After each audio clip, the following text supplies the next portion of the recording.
15 सितंबर 2023 का ये वाकया है। एक महिला दरोगा अपने ही थाने के इंस्पेक्टर के सामने खड़ी हुई थी।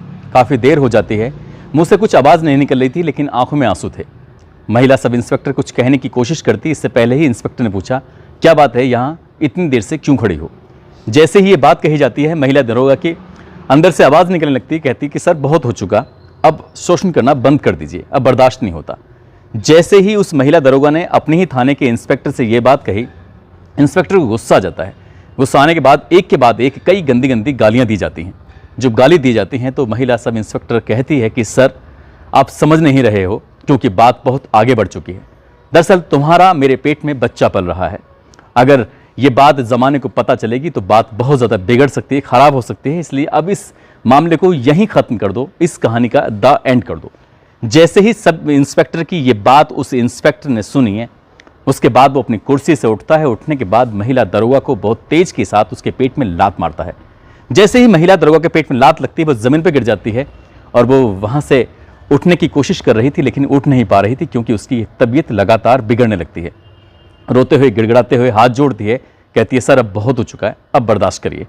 लेकिन जब उसकी तबीयत बिगड़ने लगती है, किसी तरकीब से वो सीधा डॉक्टर के पास पहुंचती है। डॉक्टर के पास जाने के बाद उसका उपचार शुरू होता है। लेकिन डॉक्टर जब उससे कहता है कि तुम्हारा पेट में जो बच्चा पल रहा था, दरअसल वो मर चुका है, इसलिए हमें तुम्हारा गर्भपात करना पड़ा। ये सुनने के बाद महिला दरोगा रोने लगती है और उसके बाद फिर एक बार इंस्पेक्टर से बातचीत होती है और उससे रोकने की कोशिश कर रही थी, लेकिन इंस्पेक्टर अपनी मनमानी पर उतारू था।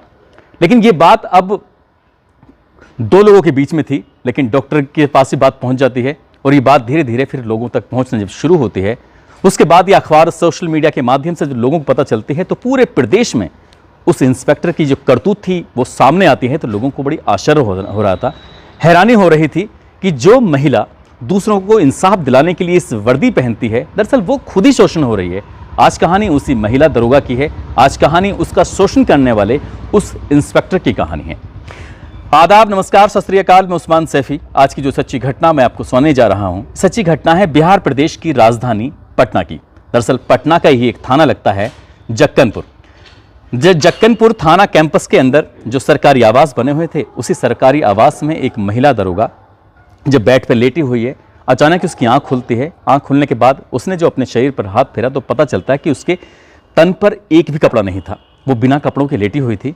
एकदम से अपने आप को समेटती है और इधर उधर देखती है। इधर उधर देखने के बाद उसकी नज़र पहुंचती है घड़ी पर, और घड़ी पर जैसे नज़र पहुंचती है तो सोचती है कि अभी तो कुछ देर पहले वो ठीक ठाक थी, लेकिन यहाँ कैसे, इस सरकारी आवास में। और वो सरकारी आवास में एक फोटोग्राफ्स भी लगा हुआ था। वो फोटोग्राफ्स किसी और का नहीं, थाने के ही इंचार्ज का फोटो होता है। वो समझ जाती है कि मैं इस थाने इंचार्ज के कमरे के अंदर हूँ, उसके ही घर में हूँ। तभी उसे याद आता है कि कुछ देर पहले की तो बात है, कुछ देर पहले ही इस थाने के इंचार्ज ने कहा था कि अमिता, तुमसे बहुत ज़रूरी काम है, एक केस के सिलसिले में बातचीत करनी है, तुम जरा घर पे आना, तुमसे बात करेंगे। जैसे ही महिला दरोगा को यह बात कही जाती है, केस के सिलसिले में कॉन्फिडेंशियल बातचीत करनी थी, तो वो अपने सरकारी आवास पर उसको बुलाता है। जैसे ही महिला दरोगा सोफे पर बैठी हुई थी, इसी बीच में इंस्पेक्टर पहुंचते हैं और पहुंचने के बाद उसने रसोई में जाते हैं। वहाँ से आवाज़ लगती है कि अमिता, क्या तुम चाय पियोगी, कॉफ़ी पियोगी? तो वो कहती है नहीं सर, नो थैंक्स। जब वो कॉफ़ी के लिए मना करती है तो कहती है कोई दिक्कत नहीं, और बातचीत करते करते हम लोग कॉफ़ी भी पी लेंगे, और तुम परेशान मत हो, मैं बना कर लेके आता हूँ। जैसे ही कॉफ़ी बन के आती है, उस महिला दरोगा को कॉफ़ी दी जाती है। महिला दरोगा कॉफ़ी पीकर वो सोफे पर बैठी हुई थी, और बैठे बैठे कब उससे नींद आ जाती है उसको पता ही नहीं चलता। आंख खुलती है तो पता चलता है कि अपने ही थाने के इंस्पेक्टर जो होते हैं, उसके ही सरकारी आवास में जो बेड होता है, उसका बिस्तर होता है, उस बिस्तर पर वो न्यूड अवस्था में थी, बिना कपड़ों के लेटी हुई थी। तब उसे समझ आता है और उसकी आंखों से आंसू निकलने शुरू हो जाते हैं। रोती है, गिड़गिड़ाती है, कहती है कि सर आपको पता नहीं आपने क्या कर दिया है।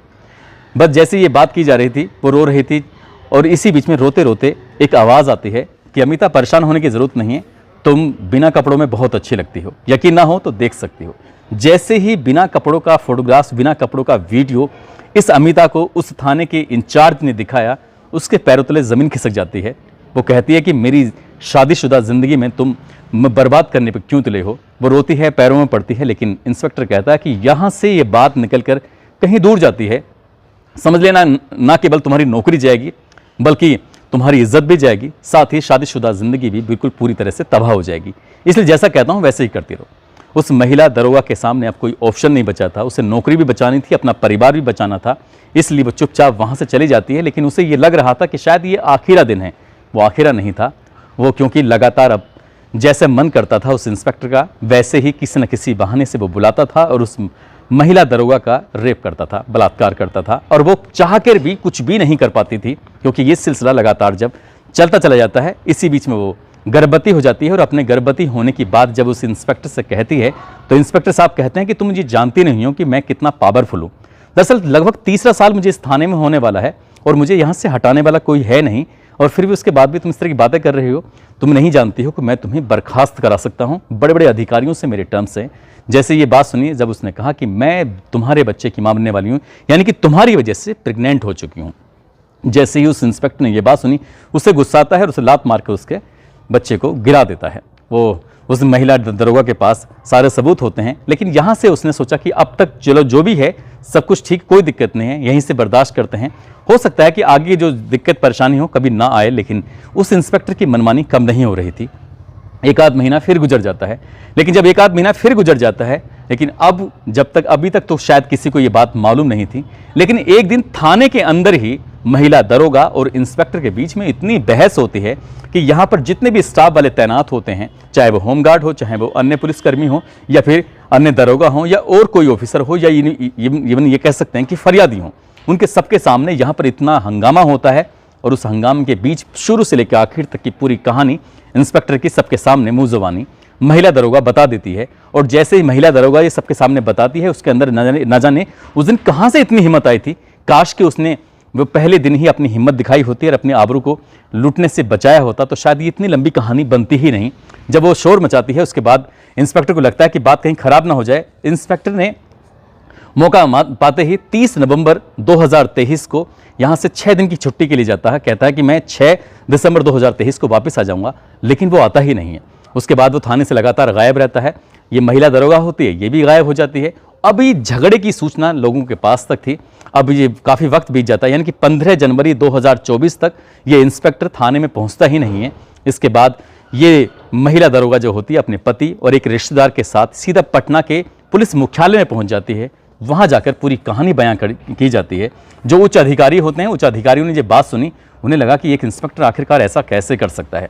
तभी आदेश दिए जाते हैं SC ST थाने को। जब आदेश दिए जाते हैं इस महिला की तहरीर ली जाए, उस पर मुकदमा दर्ज किया जाए और इस मामले की उच्च स्तरीय जांच की जाए। यदि जांच में जो भी दोषी होगा उसे दोषी को किसी भी कीमत पर बख्शा नहीं जाना चाहिए। जब इस तरह की बात थी, ASP सदर होती हैं स्वीटी सहरावत, साथ ही SP भरत सोनी मिलकर इस प्रकरण की जांच करना शुरू कर देते हैं। और जैसे ये घटनाक्रम सोशल मीडिया पर वायरल होता है, लोगों को पता चलता है कि जिस महिला ने वर्दी सिर्फ इसलिए पहनी थी ताकि दूसरी बहन बेटियों को वो इंसाफ दिला सके, लोगों को इंसाफ दिला सके, वो खुद ही शोषण का शिकार हो रही है।